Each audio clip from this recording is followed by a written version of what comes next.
Sandro, please. Thank you. Thank you, Chair.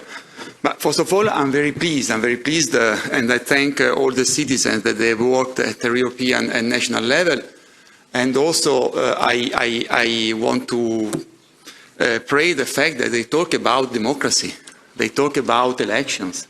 They talk about political parties.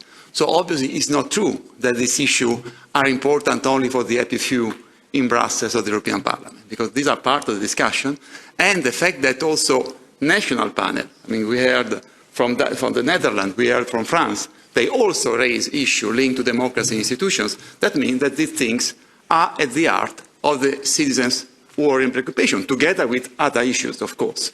So this, I think, that is the very first point, and it's very encouraging for all of us. The second, that it must be an exercise without taboos. And rightly, the citizens break our taboos, because they talk about the EU constitution. They want, in a real democracy, they want a European constitution. And they talk about also EU-wide referenda. I mean, this is the spirit.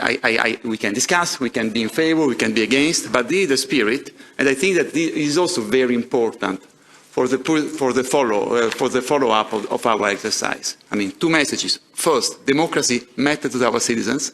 Secondly, it is an exercise without taboos. Having said these 3 points, the first point that I heard from the presentation of the French consultation, from the presentation of the Dutch, and from the recommendation of the European Citizens Panel, there is clearly a request for a stronger link between European democracy and citizens. And this stronger link must be, can be addressed, and I agree with the proposal, mainly through an election of the President of the Commission. So the citizens want to have a say in choosing the head of the Commission, the head of the executive, European executive, which is the Commission. They want the European Parliament to be a real Parliament, right of legislative initiative. We are working on that. It is important that there is a clear request. And they want to directly vote the European political parties. In my view, for a very simple reason, that, I mean, at each level of democracy must correspond a level of politics and a level of political space. And today, citizens cannot vote directly the European political parties, and in the recommendation 16, they say we want to vote directly European political parties. In a first phase, we can have a vote of national list and vote of European list. They go well beyond our discussion, and they say that in the future we should only vote directly for European political parties. Our answer to this is a transnational list. Our answer to this is to modify the European electoral law to meet this very explicit request of European citizens. And it is not true that it's something in favor of big member states. Because if we had got, dear Paolo, the transnational list in 2004, your party would have elected someone of your country, José Manuel Durão Barroso, who doesn't come from a big member state.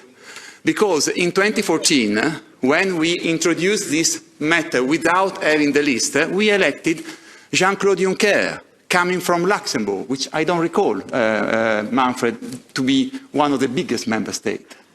So, I mean, it is the issue that with European political parties and transnational lists, the parties can, as a candidate, the best women and men that they have. And if the best man or woman is from Portugal, we would have a Portuguese. So it doesn't have anything to see with big or small member states, even if we can address criteria that make sure that your concern is met. Absolutely, absolutely, absolutely.